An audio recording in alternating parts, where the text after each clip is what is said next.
En trading, une des manières les plus utiles d'aller prédire un certain mouvement important, comme par exemple une chute importante, va être d'utiliser l'analyse du flux d'ordre. Alors, le flux d'ordre, c'est ce que tu peux voir en ce moment sur mon graphique, qui est ce qu'on appelle un graphique footprint, qui va nous permettre de rentrer à l'intérieur de chaque bougie pour voir en direct et en détail qui achète, qui vend, c'est quel type de position, comment est-ce que ça va venir affecter le marché. Et comme tu peux imaginer, c'est de l'information extrêmement utile et c'est de l'information qui aurait pu nous aider à prédire toujours selon une certaine probabilité. On ne peut jamais prédire à 100%, mais ça nous permet d'avoir une bonne idée qu'on peut avoir une chute importante. Et je suis ici sur le graphique du Bitcoin et en utilisant le flux d'ordre, qui est ce graphique-là, je vais pouvoir te démontrer comment on aurait pu prédire finalement cette chute-là. Alors, si le trading t'intéresse, la crypto t'intéresse, peu importe là, tu veux vraiment amener ton trading au prochain niveau, ça va être une vidéo très importante.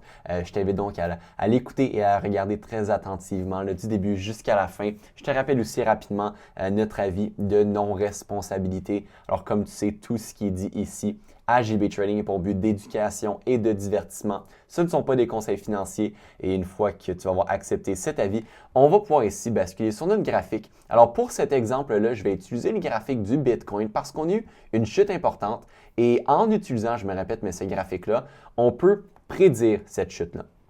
Je me répète, on ne peut jamais prédire à 100%. On fonctionne toujours en termes de probabilité, mais lorsqu'on voit certaines choses importantes sur un graphique footprint, sur notre flux d'ordre, on peut savoir selon de hautes probabilités qu'on risque d'avoir une correction.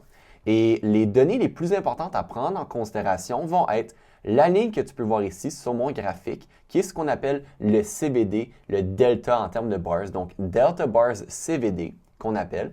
Et on va prendre en considération ensuite la relation avec le prix. Alors, ce que tu vois ici sur le graphique, c'est tout simplement le prix. Et là, si on vient rentrer à l'intérieur, c'est à ce moment-là qu'on va pouvoir voir les transactions. Alors, les achats et les ventes. Maintenant, qu'est-ce que représente la ligne que tu peux voir ici, qui est le CVD?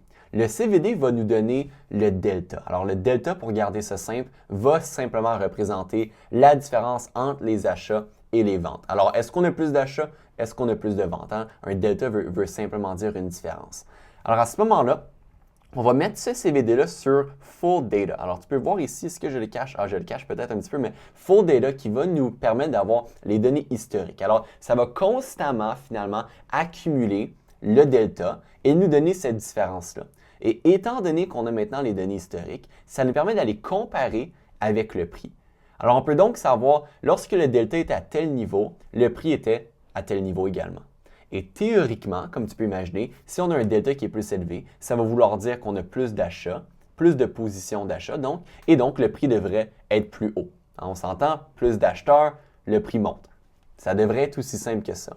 Mais de temps en temps, qu'est-ce qu'on va réaliser? C'est que le delta va augmenter. Ce qui veut donc dire, quand je parle du delta, je parle bien évidemment du CVD ici. Il y a différentes manières d'aller identifier le CVD, mais ça, c'est une des bonnes manières. On va voir que le CVD va augmenter, mais que le prix ne va pas augmenter également.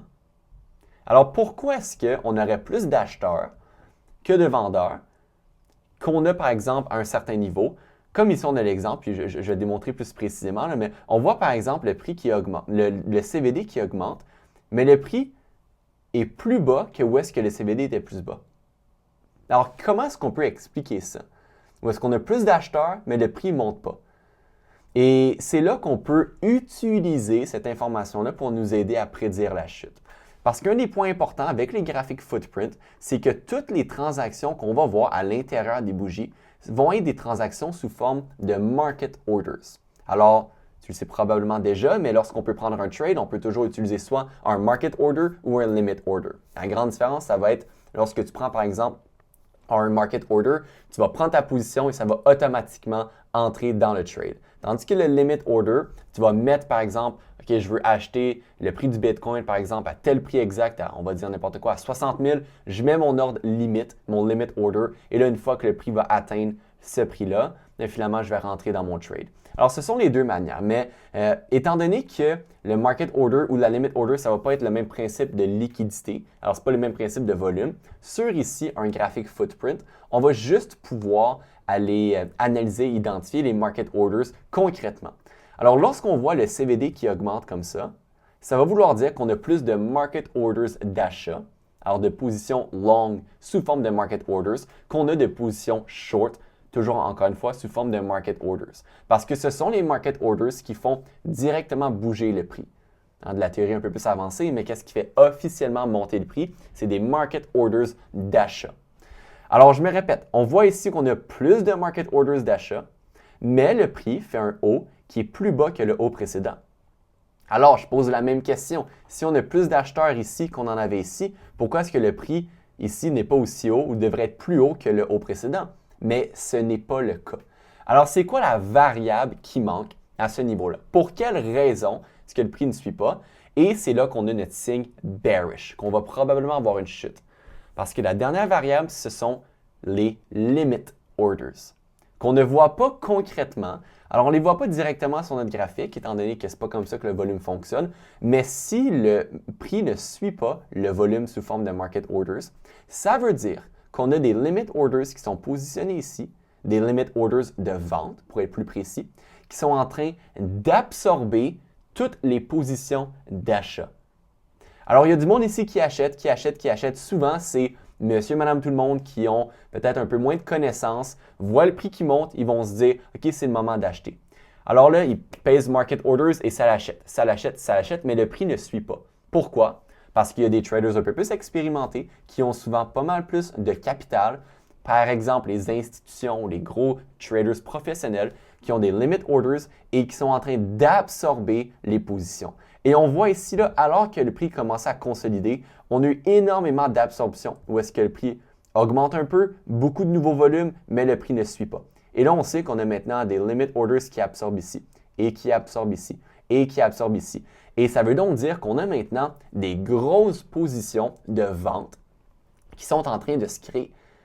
Alors, on peut avoir pour des dizaines, des centaines de millions, si pas plus, de positions de vente qui sont un peu invisibles en tant que telles parce que ce ne sont pas des market orders, mais qui absorbent. Et ça, c'est ce qu'on appelle des divergences bearish sur le CVD, où est-ce que le prix ne suit pas le CVD, ce qui veut donc dire que, je me répète, mais qu'on a des limit orders qui sont en train d'absorber. Et par la suite, qu'est-ce qu'on fait? Bien, on peut avoir juste un petit intérêt de vente qui embarque sous forme de market orders de vente, short, qui vont tirer le prix un peu plus bas. Et là, on va aller piéger les positions absorbées. On va avoir pour des très grandes positions de vente, finalement, pour des centaines de millions, si pas beaucoup plus, qui sont maintenant en profit. Et ça va faire pousser le prix beaucoup plus bas pour aller maintenant rééquilibrer le flux d'ordre sur notre graphique. Et lorsqu'on a ce genre de pattern-là, lorsqu'on a des divergences bearish comme ça, à un niveau important de résistance. Alors, on avait un niveau très important de résistance qui était aux environs de 74 000. C'était plus précisément un daily NPOC.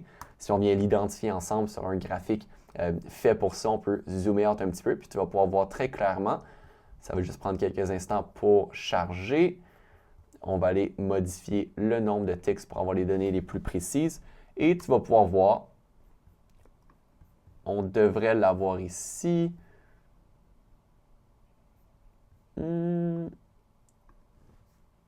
Ça se peut que ça soit... On va peut-être devoir changer de graphique. J'essaie juste d'être le plus précis avec toi pour que tu puisses comprendre comment on fait pour aller identifier ces niveaux-là. Je ne sais pas pourquoi on ne l'a pas ici. Alors, en général, pour garder ça simple, on avait énormément de résistance à ces environs-là. Mais à ce moment-là, parce qu'on ne veut pas prendre un trade short avec, par exemple, les divergences sur le CVD n'importe où. Alors, on regarde notre graphique ici, footprint. On se dit, le prix a maintenant atteint un niveau important, puis on avait un daily NPOC, mais il fallait que je change de template, alors un peu plus complexe, mais tu peux garder en tête, on avait un niveau important de résistance, le prix atteint finalement le niveau, et là, on ne prend pas toujours tout de suite un trade short. On veut être un peu plus professionnel, un peu plus de haut niveau dans notre analyse. On se dit, est-ce que j'ai une raison de prendre le trade? Et là, on voit les divergences sur le CVD. À ne pas confondre avec les divergences sur le RSI, par exemple, c'est complètement différent. Alors, on a les divergences sur le CVD qui vient me dire que si je veux vendre, je ne suis pas en train de vendre seul. J'ai les institutions qui sont en train de vendre avec moi. Et ça, c'est vraiment, vraiment important. Pourquoi? Parce qu'on a les divergences bearish. Et là, est-ce qu'on aurait pu aller, par exemple, invalider les divergences? Bien sûr que oui. On aurait pu invalider les divergences et pousser plus haut. On ne fonctionne pas avec un taux de réussite de 100%. On ne fonctionne pas avec des probabilités à 100% qu'on va toujours avoir raison. Mais on peut ajouter ça dans notre analyse de contexte et se dire, c'était bullish auparavant, mais par la suite, on vient consolider. On me donne ces divergences-là. Et donc, selon de hautes probabilités, on va vouloir aller rééquilibrer le flux d'ordre sur notre graphique footprint et on risque d'avoir une chute. Et c'est exactement ce qu'on a eu. Et on peut voir que même un peu plus tard, on a continué à consolider ici. On consolide et on forme encore de l'absorption bearish avec le CVD. Et qu'est-ce qui se passe par la suite? On a la chute qui continue en allant rééquilibrer les positions. On peut voir ici le 19 millions de delta négatifs qui sont donc des positions qui ferment, open interest en diminution, des positions d'achat qui se font piéger, qui font pousser le prix beaucoup plus bas. Alors, si tu ne connais pas comment utiliser les graphiques footprint, comment analyser le flux d'ordre et comment identifier les divergences sur le CVD, mais que tu souhaites devenir constant en trading, tu dois absolument l'apprendre. C'est pas compliqué. Tu as besoin de lire le flux d'ordre si tu veux amener ton trading au prochain niveau, que ce soit sur les stocks, que ce soit sur la crypto. Peu importe, c'est extrêmement important. Tu dois comprendre comment utiliser différents graphiques footprint, différents graphiques de flux d'ordre et comprendre ensuite qu'est-ce qui se passe avec le volume. Imagine comment tu vas pouvoir augmenter ton taux de réussite si avant de prendre un trade, tu sais exactement qui est en train d'acheter avec toi, qui est en train de vendre avec toi, qu'est-ce que les institutions font, qu'est-ce que les market orders font, qu'est-ce que les limit orders font, est-ce que ce sont des nouvelles positions, des positions qui ferment. Donc, imagine à quel point tu peux amener ton trading au prochain niveau. Ce que j'aime dire, c'est qu'on passe littéralement d'un trading en 2D jusqu'à un trading en 3D et on nous l'a prouvé encore une fois. Puis, tout ce principe-là d'absorption, de divergence sur le CVD, bien évidemment, ça s'applique dans les deux côtés du marché. Alors, on peut utiliser les mêmes principes, mais à l'inverse. Si finalement on voit le prix qui atteint un niveau important de support et qu'on voit des divergences qui sont bullish maintenant et non bearish, ça va être un autre signe positif finalement d'achat qu'on va pouvoir ajouter à notre analyse et à notre gestion de trades.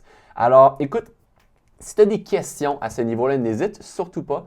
Je t'invite à les laisser dans les commentaires. Ça va me faire plaisir de t'aider davantage. Maintenant, si tu souhaites en apprendre davantage sur justement ce type de graphique-là, si tu souhaites développer une réelle compréhension du marché, pas juste apprendre une nouvelle stratégie, mais comprendre pourquoi la stratégie fonctionne, on peut absolument t'aider ici à JB Trading. On est de loin le groupe le plus avancé en trading ici au Québec. Si jamais tu veux un petit peu plus d'informations, je t'invite à cliquer juste en dessous dans la description. Ça va te permettre d'avoir de l'info sur nos méthodes, nos programmes et plus, et possiblement discuter directement avec moi ou avec un membre de mon équipe. Alors sur ça, je te souhaite une excellente journée, un excellent trading. Au revoir.